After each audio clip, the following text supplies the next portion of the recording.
What's going on, everybody? Sif checking in and welcome back to another Raptors video. Now, at the time of this recording, we have officially ended our last game of 2024, and while most Raptors fans are very disappointed on the outcome of this game, as they should be, especially since we lost by 50 plus points, I actually think this game is a really good way to analyze the team, because there are definitely some positives that were shown in this game, as well as some situations that were presented and really brought to the forefront, which we'll be talking about this game and more. So all of that combined will really help us understand what we can expect from the Raptors going into 2025. So without further ado, let's get started. Now, right off the bat, the Raptors were playing their style of basketball in that first half. And honestly, I believe their style of basketball really helped the Raptors get that 10-point deficit going into the first half, because in that first half they were attacking to the glass, they were making the extra pass, they were getting rebounds both on the offensive and defensive end, they were getting steals, and more importantly they were making sure that their brothers got to their hot spots, especially around the 3-point line, which is super big against a team like Boston Celtics, who is known for getting hot, especially from the 3-point line as a team. So the Raptors knew in that first half that they cannot allow that to happen, because if that happens, well, it's just good night for the whole squad. And while going into the first half we were down 10, personally I felt that given the circumstances, this could be the best option for the Raptors, because it just gives us a fighting chance and an opportunity for the Raptors to really upset the Celtics in that second half. However, that was not the case, because in that second half, well, the Raptors' energy fell short and the Boston Celtics' energy just went off the roofs. In fact, it was so crazy that at the middle of the third quarter, you could say that the Celtics had a chain reaction, because once Pritchard started shooting threes, everyone else just chimed in, and the whole second half was just a 3-point shootout. And all of those shots were going in, which ultimately helped the Boston Celtics come away with this win. And first off, credit to the Boston Celtics for that, for understanding how the Raptors played in this game, especially in that first half, and just canceling all of their positives and ultimately turning the game in their favor. But on the flip side for the Raptors, through the big turnaround in that second half, it leads to that situation that I mentioned in that intro, more specifically the negative situation. And that is that the Boston Celtics pretty much figured out one of our game plans, if not our main game plan. This is because when we look at how the Raptors performed in that first half, right? In majority of their plays, they involved one specific Raptor player. And who was that Raptor player? Simple, it was our center, Jakob Poeltl.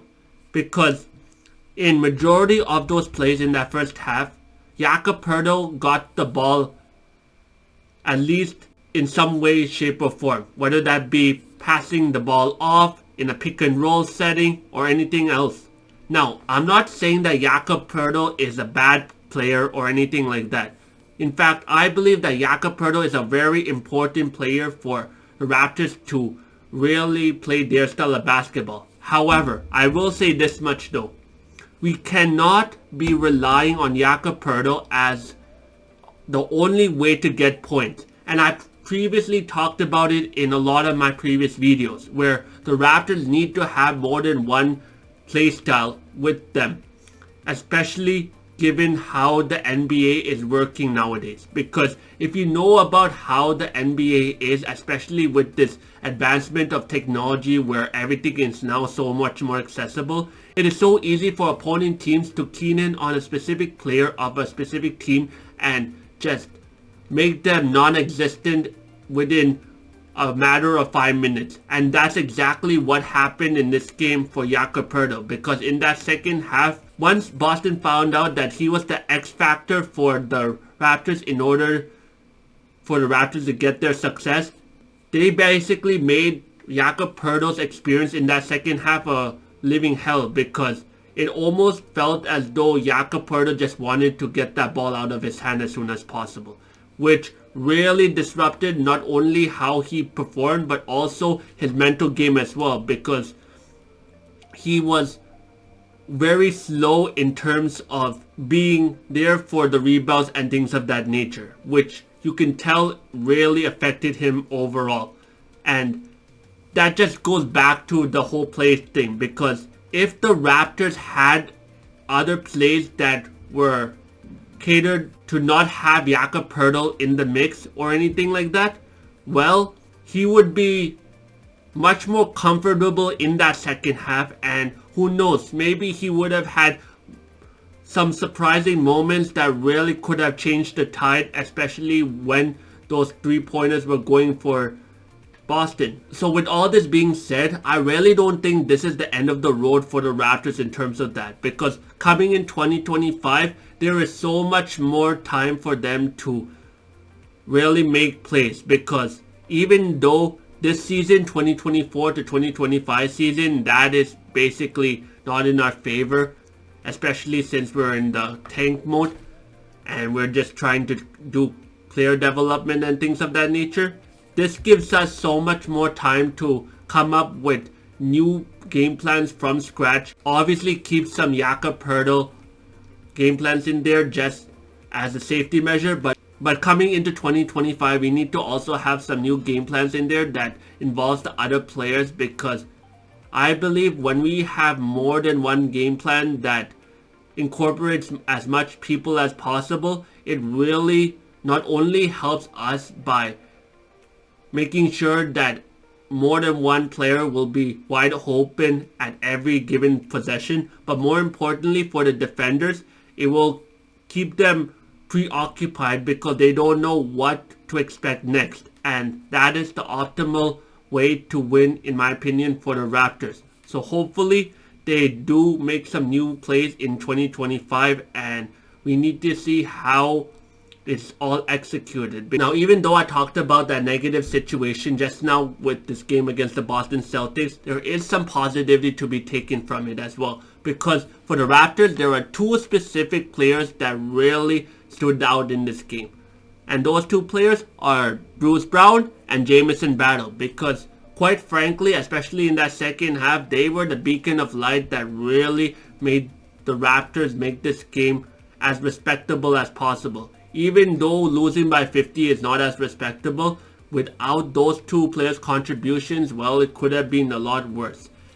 So, first off, for Bruce Brown, coming into this game, even though this is his second game, you can really feel his energy in the game. I mean, this guy was really getting into the opponent's head, and he was doing all the little things that were necessary to really throw off the opponent. And as great as Boston is, you could really feel Bruce Brown's impact in terms of how the Boston Celtics shot their shots whenever he was on the court. You can tell that they were a little more rushed than usual, and that just speaks volumes to how much of an impact, especially from a mental space, Bruce Brown has on the opponent.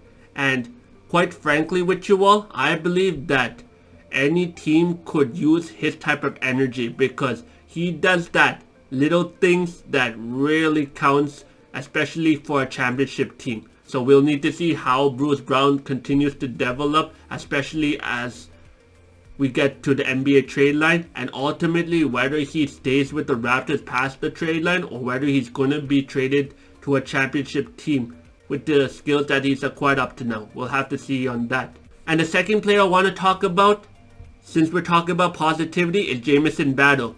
And in terms of Jamison Battle, he's slowly becoming NBA ready. And when I mean NBA ready, I mean that he is ready to compete at that NBA professional stage day in, day out. In fact, when you look at how he got his shots in this game, he was just doing everything in his power to lose his defender and get to his spots as quickly as possible.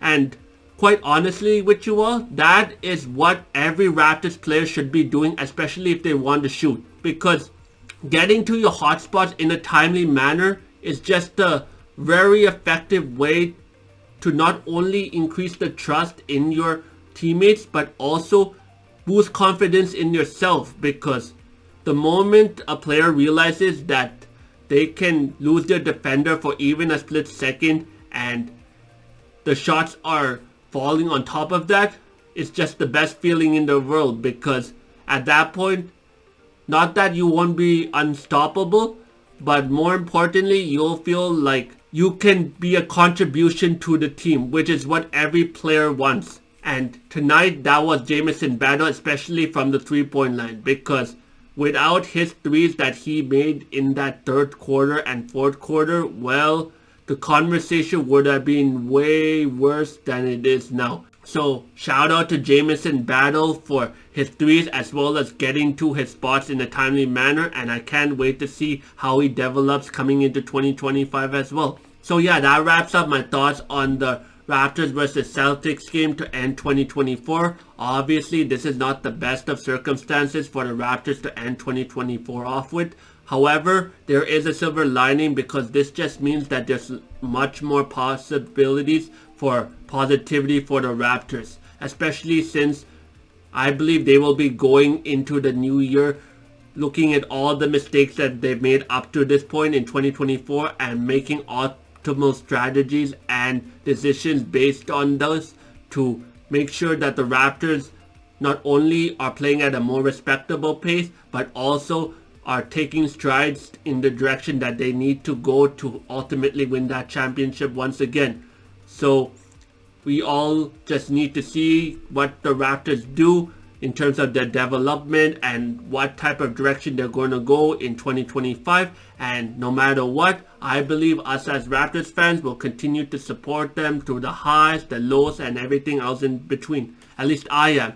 And that will never change because once a Raptor, always a Raptor.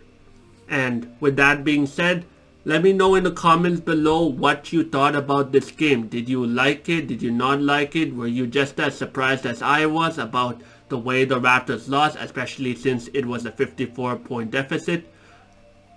Or the final score is we lost by 54 points. Do you think that the Raptors should trade certain pieces away or add new pieces and everything else in between? Let me know in the comments below. I love to talk to you more about those things as well as all other conversations in the comments. And with that being said, thank you all so much for watching. I'll see you all next year. And until then, I hope you all continue to be amazing. Take care, everyone.